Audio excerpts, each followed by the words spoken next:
What's up, everybody? Welcome back to Shurfrousky's Cult of Nine. Are you curious about the Helsmith's Path to Glory rules? Well, today we're going to be checking out just that.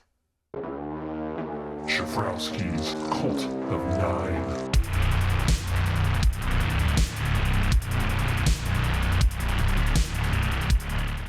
Alright, guys, so the Helsmiths recently came out. We've been seeing tons of, missing the rules and everything like that.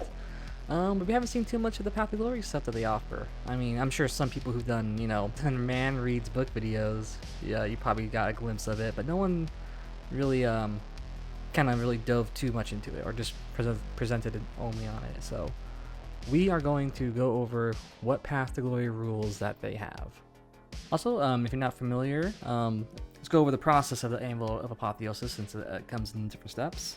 So first you pick your destiny point limit, then you fill out the starting war scroll, choose your archetype, pick the hero's origins and flaws, choose their battle mount, if you want them to have one, pick a battle mount upgrade, and then you pick other upgrades. And then that's it for the Anvil of Apotheosis. And then for Path to Glory, they also have their own like hero paths, kind of like in the Ravaged Coast book, and even the normal Path to Glory, where they got paths for like a sorcerer, for a cavalry hero, even for just normal unit types like infantry and cavalry. So the faction has their own too that you can pick, and we'll see those at the very end. So let's get started. All right, so we're going to start with the Anvil of Apotheosis. So if you're not familiar with what this is, it's kind of like a way to create your own custom hero. So every book will have this for all factions, right? So we're going to take a look at what the Chaos Dwarfs have. So for them, it's pretty simple. They give you this point limit. It's called Destiny Point Limit. And it kind of correlates with like your battle profile point cost. So just like how much your unit costs, right? And of course, the more Destiny points you have, that means the stronger your guy can be, which also means the more points they'll cost. And they just kind of give you 3 tiers of it, right? You got 10, 30, 50. At 10 points is 150, 30 points is 250, 50 points is 350. And then you just use those Destiny points to customize your character with the rules that they created for you. The guy on the bottom, or this war scroll on the bottom, is the war scroll for that hero, kind of like the base template for it. We can see we got a 4-inch move, 4 up save, 2 control, 6 health. It's kind of like a standard foot hero. And they'll always start out as a foot hero, by the way. He's got the Hashutite blade, which has 3 attacks, 3 hit, 4 wound, 1 rend, 2 damage. Keywords right there. Those will stay there or even change or add more depending on how you customize them. So right now it's just hero, infantry, chaos, Helsmith, and Dwarden. Alright, so let's check out the rest. Alright, and now we can move into the archetypes. For these, you have to pick one of them. You can't just get away without picking any of them. But as you can see, you got a 0 DP cost one, a -3, and a -2. So of course, if you're really trying to save up on your DP, you don't want to spend it, you can always pick the 0 DP for that kind of option, for that kind of build. Let's see what they got. So sure, we'll start with 0. Why not? So we're gonna go right to left, reading this like we're in Japan or something. That one's called Warlord. You can change your save characteristic to a 3-up, replace the weapon profile of the Hashutite blade with the one below, and then gain the regiment option below. Also notice, I think all these weapons are actually the same, just a little bit of different stuff they give you for these like little small traits. Yeah, that's it for this one. So it's pretty basic. You just kind of get a little bit of a different weapon. You just get a 3-up save. There's really no drawback. This is actually not bad at all. If you're forced to take one, this is not bad. Alright, next, for 3 DP, you can turn him into a sorcerer. So basically you get a wizard keyword, you get one power level. Your weapon changes again, but it's the same as all the other ones. That's really it. That's the only thing with this. You get to be a wizard 1. Next one is Scorch Acolyte for 2 DP. This one lets you be a priest. Or it looks like you get a little ability attached with it too, actually. So it's end of turn. You get to extract the power from a place of power, or a trading feature, or an objective. And when you do that, you get 1 ritual point. I think in the core rules, there's ability like this too. But it's kind of nice to have that, your priest gets to suck the essence out of a location and get a ritual point for it. So 1 free ritual point, not bad. Could definitely help out even if you're just doing a normal, chance for something. So that's it for these. Now let's move on to the origins and flaws. So when you pick your origins and flaws, you have to pick up to at least 1 origin and up to at least 1 flaw for your hero. So you gotta have at least 1 of each. You can add a little more, it looks like, but you have to at least do one of each. All right, so first we're looking at the origins. So let's check it out. They all look like they're 2 DP, not too crazy. I mean, unless you're doing the 10.1, so might be a little crazy. Anyway, let's take a look. The 2 hero phase abilities. 1 is a passive. When we read the passive, I'll take off my webcam so we can look at it. So yeah, on the left we have power through dark pacts. I said that like a robot. It looks like you must use this ability in each of your hero phases. Interesting. Roll dice and apply the corresponding effect. On a 1 to 3, you can pick another friendly unit within 12 of this unit. 1 model in that unit is slain, otherwise inflict d6 mortal damage on this unit. Ouch. So you're forced to hurt yourself or a friendly unit. That's kind of sucks. But then now I guess here's the good part. On a 4-up, you get to pick one of these following effects and apply it into the start of your next turn. If you're a wizard or a priest, add 1 to your power level. That's cool. If you're add 1 to damage to its melee weapon, cool. Yeah, add 3 to the control score of friendly units that are wholly within 12. That's not bad. You only get to pick 1 of them, but that's pretty cool though.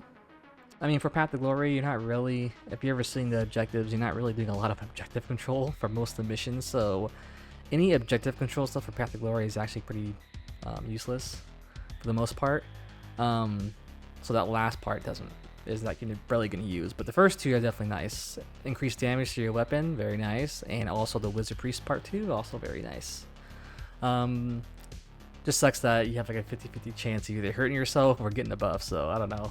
Alright, looks like the next one we got is the Purveyor of Dark Mechanisms.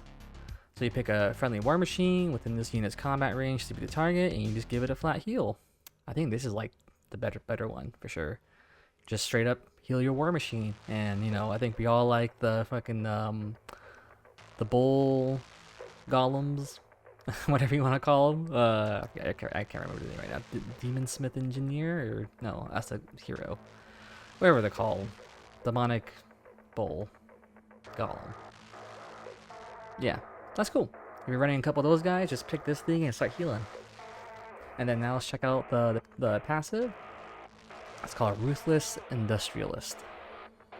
During the Path of Glory campaign, keep a tally of the number of desolation tokens you give. Each time the tally reaches a multiple of 15, this unit gains the next rank on its path.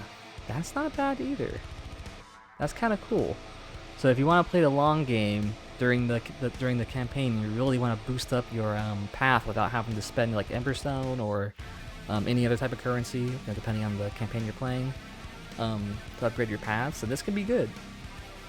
You're basically gonna like boost yourself up really quick, depending I guess how much desolation tokens you can really hand out in a game. Yeah, it's not bad. I mean, it's 15 though. I don't know if you're really gonna be getting 15 tokens out in the game when.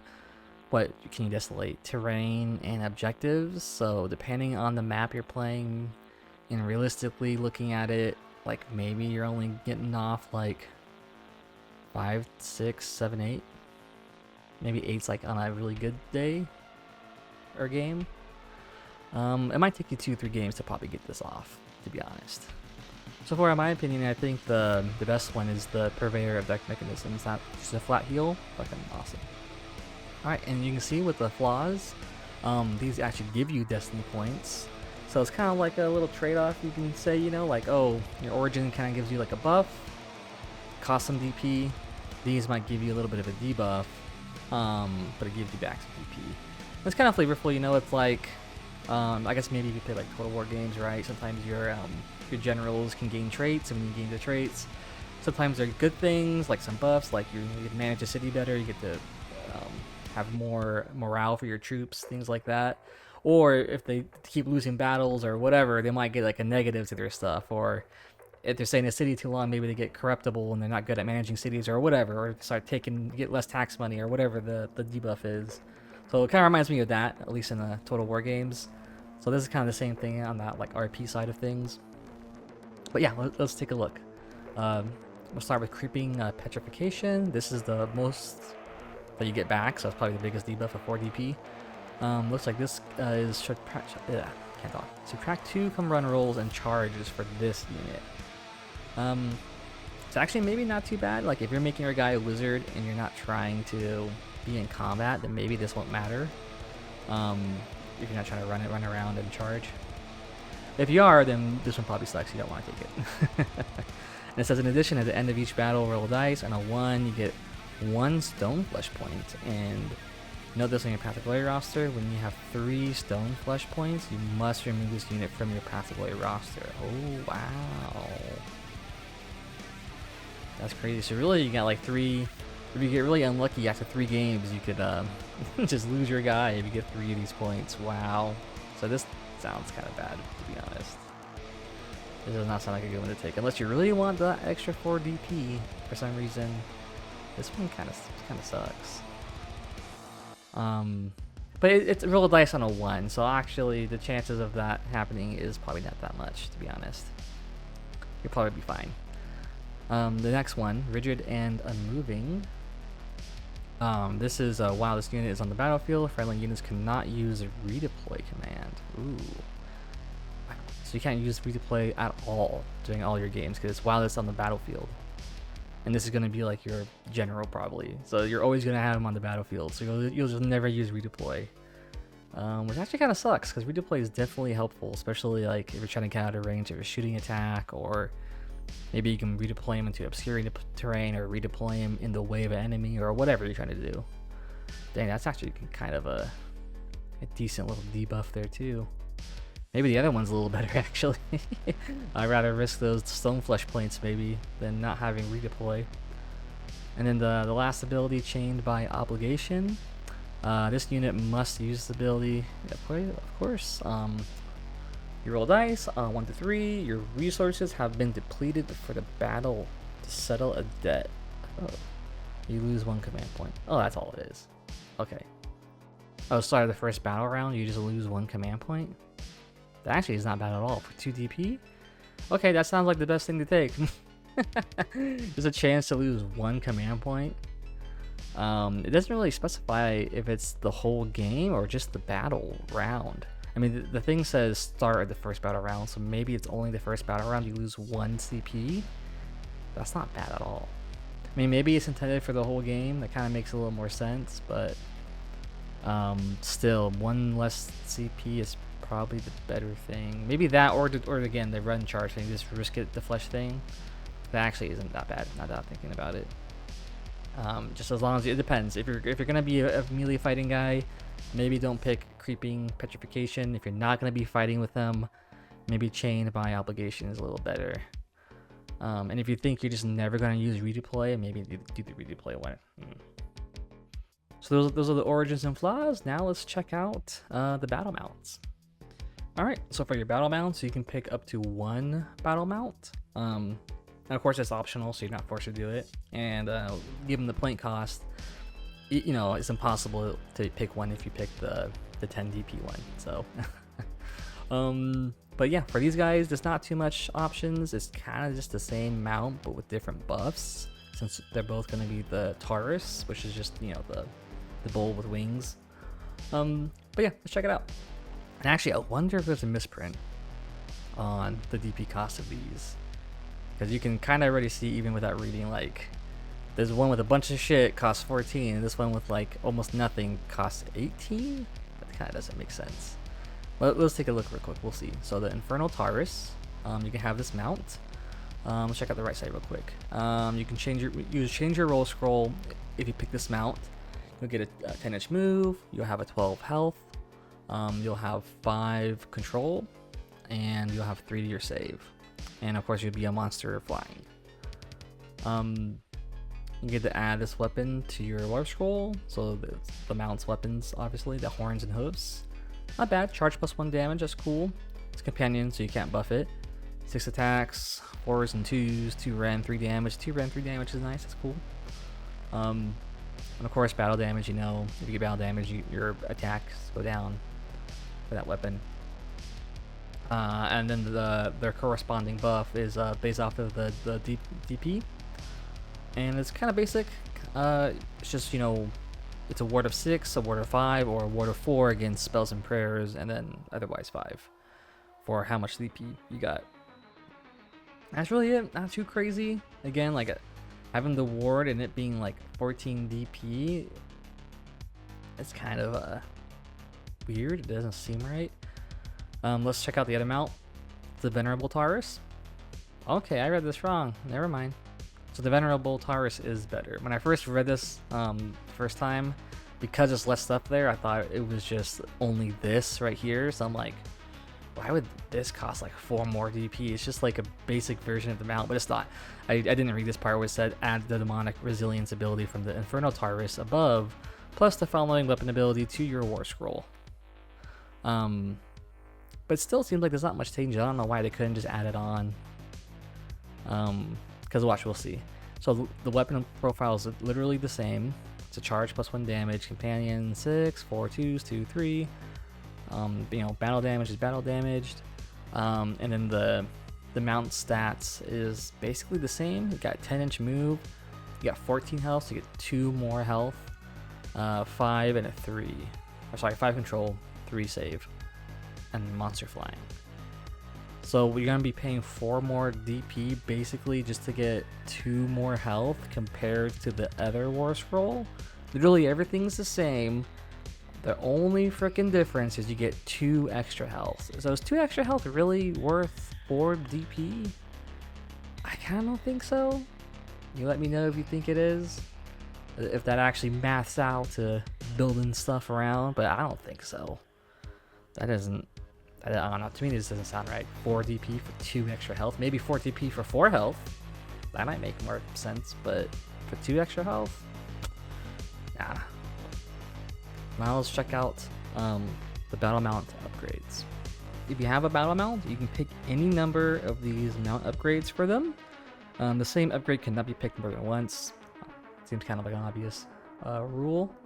But that's cool. So you're not forced to take one, and you're not capped out. You just can't pick the same one twice. So if you really wanted to, you could just load them out with the whole thing, which is cool. I guess if you got enough DP for it, maybe, you know, if you picked the 50 DP one, then you could do it. But let's let's check it out. Let's see what we got. So we got reinforcing cuneiform. I guess that's how you say it. Get 1 to your health characteristic.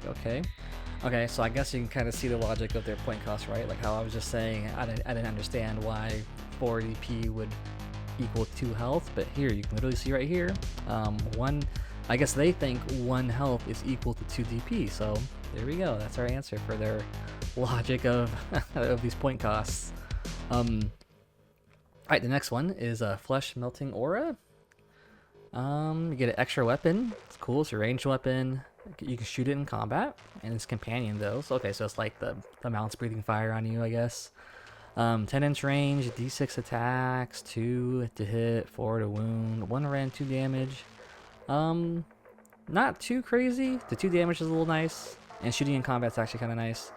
And also, I guess in general, just having an extra weapon is nice too. So it actually could be a good, decent little option to have if you plan to maybe use them to fight in combat, like shoot, get into combat, next round you can shoot again, or whatever, right? That's kind of cool. It's not bad. Oops. And then we got the body of the hardened obsidian. It's a passive ability. So for the purpose of the demonic resilience ability, this unit always counts as having 1 more demonic point than the number it actually has, to a maximum of 3. Cool. So you're always having 1 demonic point on it, so you don't have to worry about spending a point on him. And then if you do want to, then I guess it's like a discount, right? You get, like, you only need to spend 1 or 2 more depending on what buff you're trying to get. Which most likely is just the ward of 5, unless you're going against like a magic heavy Seraphon or something, then I guess you can put on the 3rd one for the 4-up ward of spells and stuff. But if you're not, and you're going against like orcs with like no magic, then yeah, just just only put on 2 demonic power points, 'cause that's all you're gonna need. Cool, the next one is Emulating Presence. So I guess this is like a rampage ability. Yep, keywords rampage. Once per turn army at the end of any turn. Okay, the end of any turn is not bad. Pick enemy unit in combat with this unit to be the target. Roll a dice. If the roll exceeds the target's health characteristic, one model and the target unit is slain. That's kind of cool. Of course, you have to exceed the health characteristics, so I don't think you're going to be sniping out any heroes, obviously. But that's still kind of solid, especially against anybody with, you know, like a 3-up or even 4-up save. Like, that's not bad at all to just have that. Like, oh yeah, I can do it. Because if anything, you know, if a model has a 4-up save, they're usually going to be something more elite, probably just 3 to 5 models in the unit. So at the very end, you get like a good, decent little chance to just take out a guy for free. That's not bad either. That's kind of cool. At the end of any turn too, so even during their turn, you can do it as well. So that's not bad. And the last one, Trample and Gore. This is once per turn, any charge phase. So not bad too with any charge phase. Yeah, so basically if you charge, pick enemy unit within an inch, so right next to you. You do D3 mortal damage to target, then roll 2d6. The unit can move the distance up to the value of the roll. You can pass 3 models in the target unit, but must end that move in combat. So it's kind of like yeah, at the end of turn command ability power through. That's what it is. Pile through. Power through, yeah. So it's kind of like a power through a little bit. I can't remember if power through means you have to end by a guy or not. I think power through you have to not be in combat. Or I think you can. I don't remember. I gotta look at it again. But it's kind of the same exact thing. But it's like guaranteed, and you can do D3 mortal damage and get some a 2d6 movement. That's pretty cool. It's actually not bad. Movement's always great, and being able to just like charge through a guy, that's pretty cool. Alright, so that's all the mount upgrades. Now let's go and check out the other upgrades. What are the rules for picking other upgrades? You're not forced to pick any of them. You just can't pick the same one more than twice, obviously. So these are just kind of, you know, free extra stuff you can use. Like if you got some extra DP left over, you want to spend them, you know, use it here. And it looks like they got a wide range of stuff too. So even if you just got a little bit, you can use it on something. Or if you got a lot, then I guess you can dump it all in here. So let's check them out. We got Dominating Presence, which is +1 to your control score. Again, I don't think that really matters in Path to Glory, because most of the missions you play, your control score doesn't matter because you're not really taking objectives most of the time. The next one is Hardy Constitution for 2 DP, infantry only, so I guess you can't have your guy in a mount if you want to use this. 1 to your health, so that's kind of cool.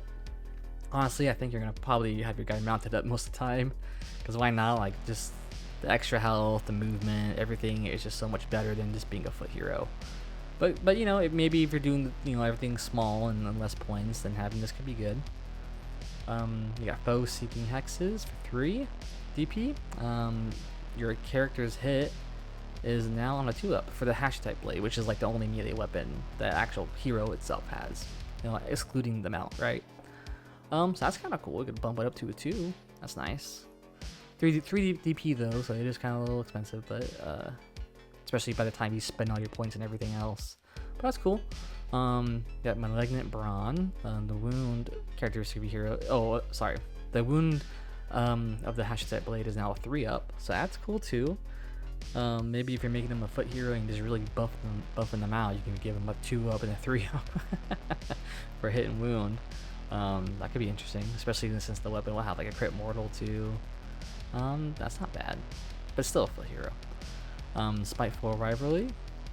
Yep, your Hashutite blade is anti-X rend, where X is the following keyword. So that's cool. So you can kind of customize it. It looks like with what you want it to be anti.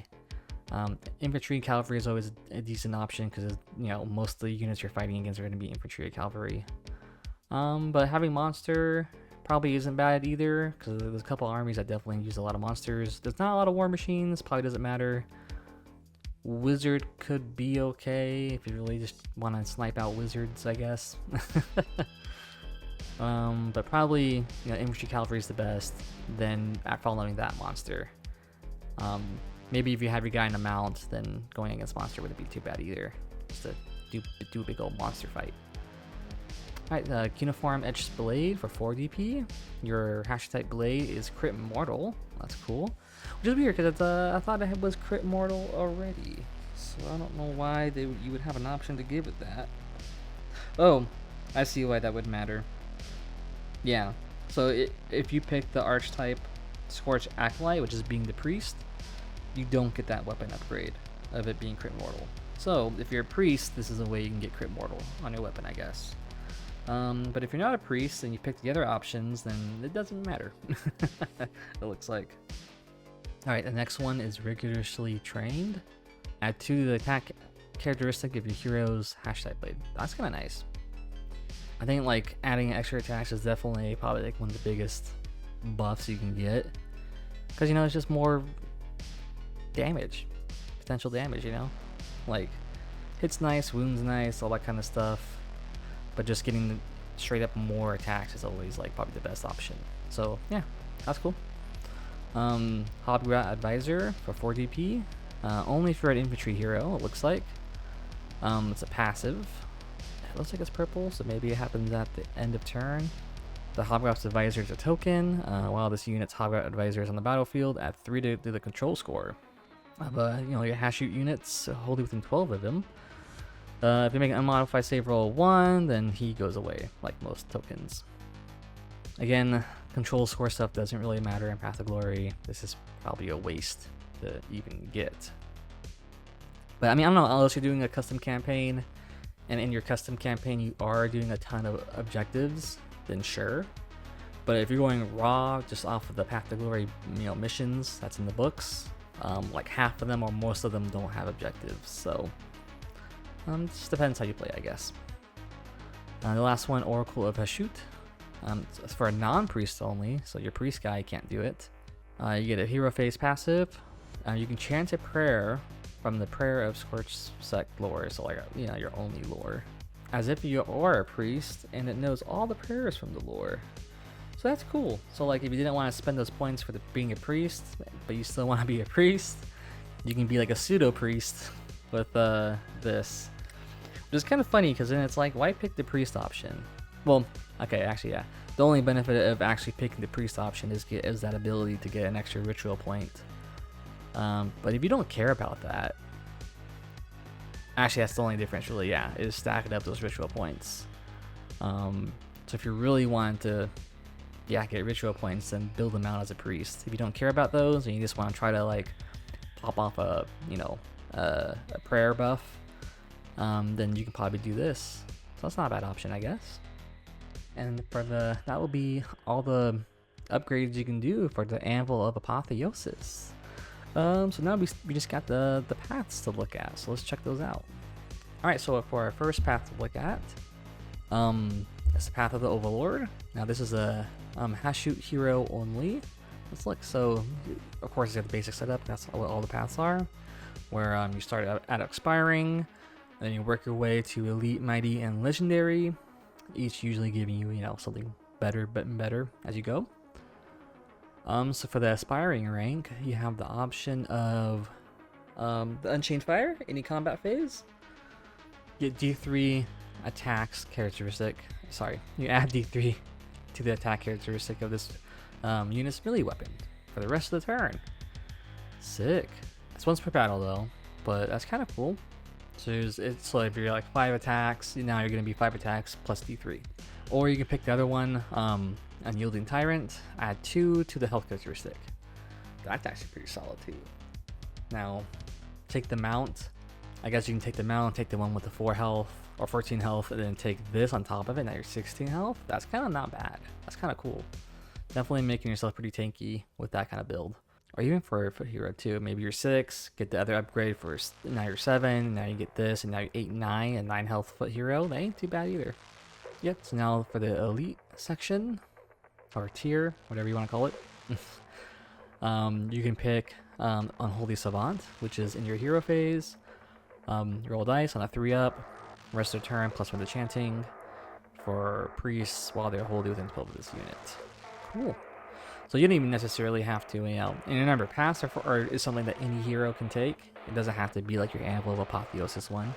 So maybe if you do have, if your Anvil of Apotheosis one is a priest, or even if you just got normal priest with you, you can pop this on them. It's nice, you get plus with the chanting. And then if more of your heroes have this, and you can probably bump it up to 2 or 3 or whatever, which ain't bad. If you really wanted to go heavy on the priest stuff, I guess. And it looks like this is a kind of hard to tell with my coloring of these screenshots. I think it's purple. So end of turn. It's a Diabolical Conqueror. Add 2 to the control score of your non-hero Hashut units, while they are contesting the same objective as this unit. Yeah, another control buff thing, or whatever. So in the mighty tier, you have a Master of Bombardment. Pick 3 friendly war machines, wholly within 12 of this guy, through the target. It will cost a command point too. Interesting. Add 1 to the attack characteristic of this target's ranged weapons for the rest of the turn. It's kind of cool, I guess. So for a CP, you get to increase the attack characteristic. So maybe if you're going artillery heavy and you have this dude kind of like grouped up with them, then that would probably be a good bang for your buck. Yeah, if it's like 1 artillery piece, probably not, but if you got like 4 or 6 or something crazy, then yeah, maybe 1 attack each for like 4 or 6 guys. That's like 4 or 6 extra attacks on top of, I think the bombarding guy gets like extra attacks if you're hitting other guys next to him or something. Or no, probably, sorry, that's something else. But still, that's kind of cool. I don't know if it's really worth it for a CP, but I don't know, maybe. And in any charge phase, pick this unit and 1 other friendly Hashut unit, hold these in 12 of them. For the rest of the turn, add 1 to the charge rolls. Nice. This is definitely going to be good against, or good with the bull centaurs, right? Just pair your hero up with them. Pick this ability plus 1 to charge, which is sick. Which is even better too, because I remember those bull centaurs, when you buff them up with the DP, the DP got double penetration power. Yeah, I believe they get like what, a plus 1 to the charge anyways for every DP point they got. So if they're like 3 of those points, on top of this you get plus 4 to your charge. That's sick. Now imagine also, even if you rolled like a 10, now you're at like a 14-inch charge. That's kind of crazy. That's best case scenario though, of course. And then the last tier, legendary, Bone Deep Corruption to any combat phase. Pick enemy unit in combat with this unit to be the target. Cool. Roll dice on a 3-up. You can do mortal damage equal to the roll. That ain't too bad. So you're just kind of like guaranteed a 3 because equal to the roll. It has to go off on a 3, right? So you're going to be getting at least 3 mortals or more to 6. That's kind of cool. And if the roll succeeds or exceeds the target's health characteristic, it has strike last. Oh, that is pretty nice. That is a pretty nice one for sure. Oh my god, yeah. Get in combat with something that's kind of like a little strong. Pop this off. Now they got strike last. Oh yeah, if it exceeds the health character. So it's not gonna work on some big monster or hero, but you know, if it's like Chaos Knights or something, and it's like a brick of 10, then popping this off could be kind of good. Yeah. Marked by the bowl. That's passive. Looks like green, so probably anything. Oh yeah, because this is just a ward of 5. And each time you make an unmodified ward roll of 6 for this unit, after all damage have been allocated, heal 1. Which ain't bad, because I mean, a ward of 5, you need 5s or 6s anyways to even get anything off. So each unmodified roll of 6 is a heal 1. That's kind of cool. That's not bad. I can definitely see that good on the, of course, the bowl. You know, you got your ward on top of this, and now you're healing with it. That's kind of cool. All right, so this is the path for the hero. Kind of interesting. It looks like it's a little bit all over the place, but with all these buffs, like you know, a buff for your artillery, a buff for your war machine, a buff for the cavalry, it's a combat buff, personal buffs. Interesting. Let me know what you think. I mean, yeah, it being all over the place kind of sucks, I think, a little bit. But I guess the good side of it is that it's cool that it's it is still kind of themed to what the army is a bit. So that's kind of nice. So now let's check out the non-hero one. Alright, so the next path is the path of the Hashutite. This is for non-heroes, so you know, just any of your infantry, cavalry, war machines, whatever. So for our first tier, aspiring, we have Contemptuous Counter. It's a once per battle, any combat phase. You pick an enemy unit that charged this turn and is in combat with this unit to be the target, so that's kind of cool. So basically pick a guy that you got charged, or that charged you. On D3, do 2 mortals. Yeah, on a D3, do 2 mortal damage to the target. So it's kind of a shitty D3. I guess that's okay. It's not bad for like a beginning tier thing, you know. So probably good to pair it up with you know, your dwarves with spears, since they're kind of like already a unit that's gonna be holding the ground anyways. Just let them sit there, camp whatever spot you want them to camp.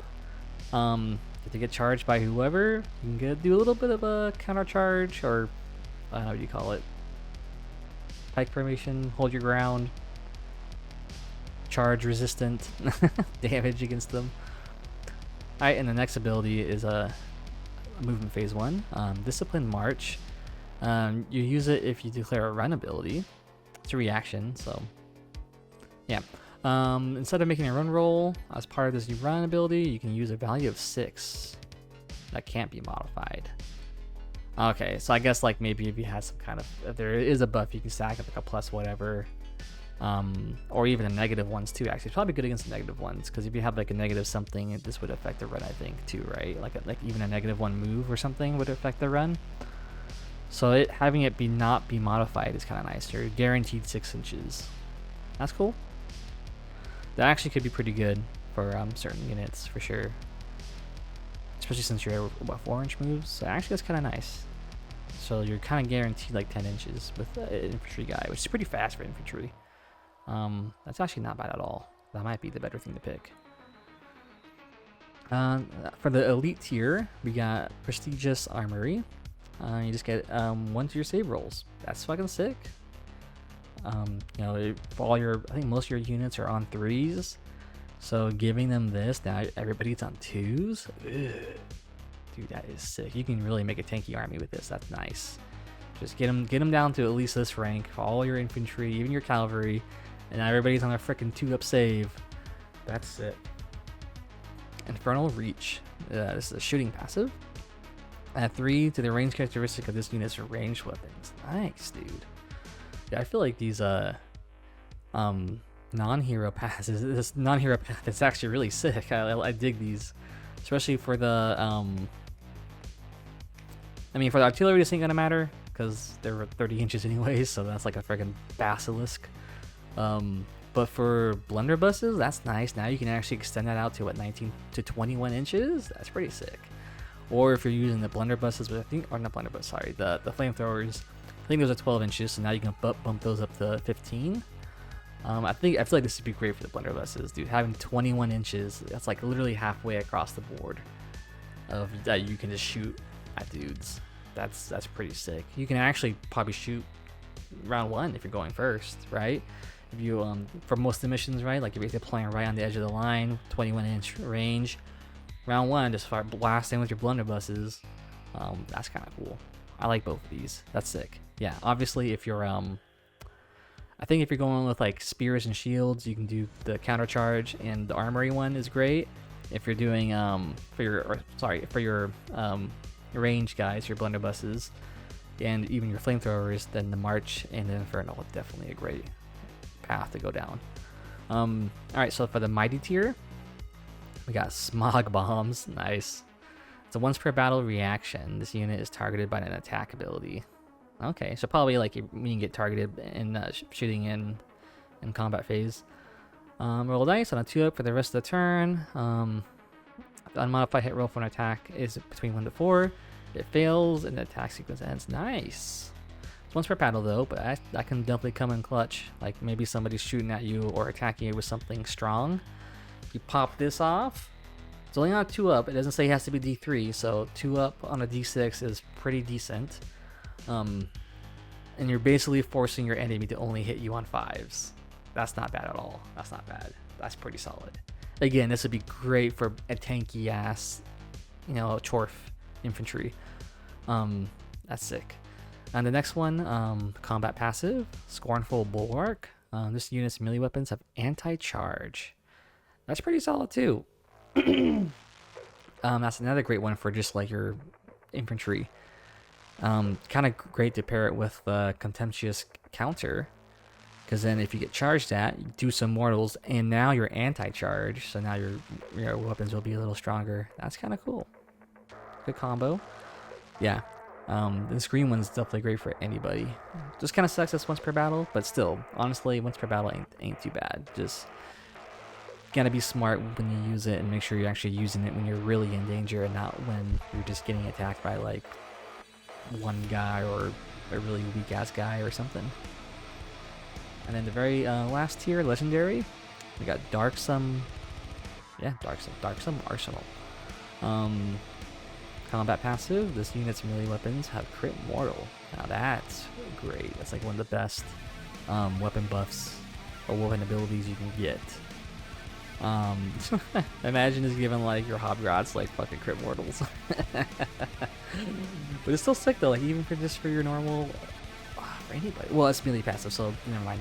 Your blunderbusses or anything is not gonna benefit from this, but just your normal probably just your infantry really, because I think the bull centaurs get crit mortal too, right? So that's not bad. And then we got deployment phase, favored retinue. Pick a friendly Hashut hero. For the rest of the battle, while the target is within this unit's combat range, this unit has a ward of 5. Nice. That's for the rest of the battle. Wow, so you just pick a guy at the very beginning of the game, say, you're going to have a ward of 5, and it's going to be within the combat range. That's not bad. I mean, it's going to be hard with, you know, a big unit, but anything that's small, like 5-man unit or less, this will benefit from that. That's pretty cool. Wow, there's a lot of ways to get ward 5s in this army. That's kind of interesting. Not bad. Oh, sorry. For some reason, I was thinking of like the hero. So this is actually kind of good to be like potentially pairing up, like maybe your spearmen with your hero. Then just always stand next to each other, and now your spearmen get ward 5 as well. Which kind of may not really matter on them, because for a DP you get the wards too, but maybe if you want to save on the DP and not, I guess, have to worry about giving it to them for a ward, you get a free ward of 5 with this instead. So that's sick. Another tanky one, a tanky option right here, and then you got damage option for the crit mortals. It's pretty sick. Nice. Alright guys, and that's it. That's all the Path Glory rules we have in the Helsmits of Hashut book. Yeah, what do you guys think? Do you like the Anvil of Apotheosis for the hero? Do you like the paths for the for heroes and for the non-heroes? Let me know what you think. I think they're pretty interesting. I kind of wish there was more mounts for the Anvil of Apotheosis. But it looks cool, looks fun, looks interesting. It doesn't seem like you get too crazy, but you can kind of like dabble here, dabble there. I kind of like the pass system, especially the non-hero one. The non-hero one looks really fun because you can definitely load it out to be like great for your range guys or great for infantry. With a little bit of extra damage stuff too for like the melee as well, but definitely seems like it's really good for ranged or like a tanky melee build. The hero path, I mean, it's kind of cool that you have like everything's a little diversified into tiers, and it kind of relates to different builds. Maybe like you're like an artillery build, a cavalry build, an infantry focus build. But it's like that's like spread out throughout the whole tree. I feel like it'd be nicer if they had a little bit more focus on some other stuff. But overall, still cool, still interesting. Still feels like it's definitely kind of a little bit flavored towards the Chaos Dwarf style, which is just being like tanky, industrious, and kind of shooty a bit with all their range stuff. And yeah, it's interesting, looks fun.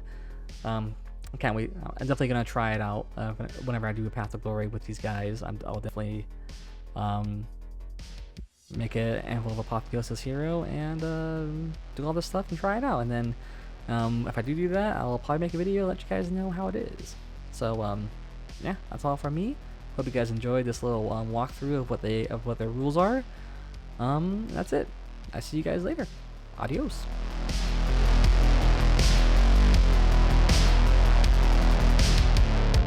I like small cork. Don't worry, mine is small.